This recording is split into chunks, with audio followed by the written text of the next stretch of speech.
Thank you for tuning into another Yost Build video. Today we're going to have a banger for you. Pablo, what are we doing? Blowing up the CRX, that's the banger. We are not blowing up the CRX. So we've been at Carlos's shop pretty much all day now. We've installed the... we got the nitrous kit on. We messed with the VSS so we could actually have signal to the ECU. What else did we do? A couple other things. Change the oil, put spark plugs in it. Yep. Change the oil, put spark plugs in it. We still got to pull the drive shaft out because the dyno we're going to is front wheel drive only. But we got to get some chips from a local tuner, and then we need those so we can burn the tunes. Tunes as in multiple. We will have a pump gas tune and a what tune? Shh, don't worry about it. You'll see. Before, the ECU was only running when there was no chip in it, so like a stock no map was recording me. So we didn't know really what it was. We were getting RPM signal to the tach, but we're not getting it to the ECU. We checked all the wiring is intact. The distributor is what we think the culprit is. So right now, since we don't have access to an OBD-O distributor, especially so late at night, we are depinning the connectors off of an OBD-1 distributor, which is Shane's doing over there. And we're going to put that with OBD-O connectors and see if we can make that work onto this car. If it does, then problem solved. If it doesn't, then fun chasing our tails, right? Yeah. Yeah. What? Whatever. This nigga.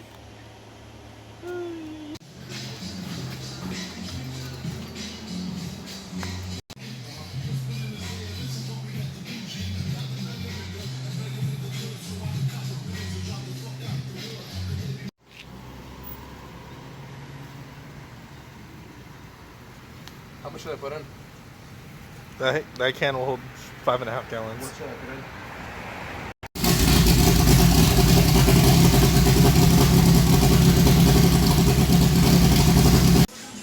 It runs! How you feel about it running? Pretty good. It actually revs, dude. Like, you can actually hit throttle and it'll respond. Do it. No fuel? No? Neighbor's mad. You care about the neighbor?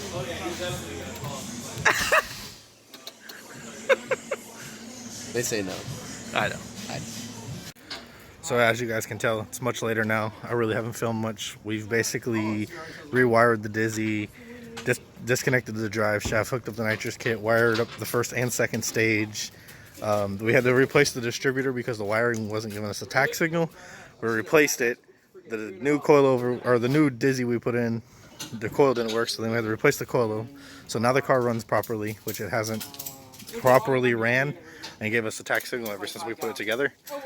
But we're gonna head to the dyno now. We pulled the drive shaft, so we're gonna front wheel drive dyno, and let's get this thing going.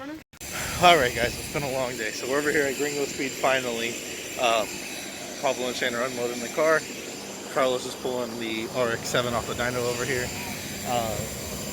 Me personally, I'm gonna say it's gonna make 185 on the motor on pump gas, and Pablo hasn't really said it in his video, but we are gonna put M5 in it, and it does have 2 kits. If you haven't heard me mention that earlier, with both kits together on the M5, it should make somewhere in the low 400 horsepower range. But as you guys know, an all-wheel drive car with that much power on nitrous is going to be really fun. But now that we're here, let's get the dyno and let's see what it actually makes.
So for those of you wondering, this is the difference between pump gas and M5.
Well guys, that's going to be the end of this video. Thank you for liking and subscribing. Thank you for tuning in. We didn't make the power we wanted to. We also had a nitrous cylinder that I want to activate, so we never got to actually spray both kits together. The car did gain power on M5 versus pump gas, which I'll put the graphs in the video. I think the max number we made was 280 something. So yeah, the car is definitely 300 wheel capable, but with the setup we have right now, the clutch kind of seemed like it started to give out. So, you know, we didn't want to push it too far. And that's him right there. But, yeah, that's going to be it for this video. Thank you for liking and subscribing. Thank you for tuning in. Until the next one.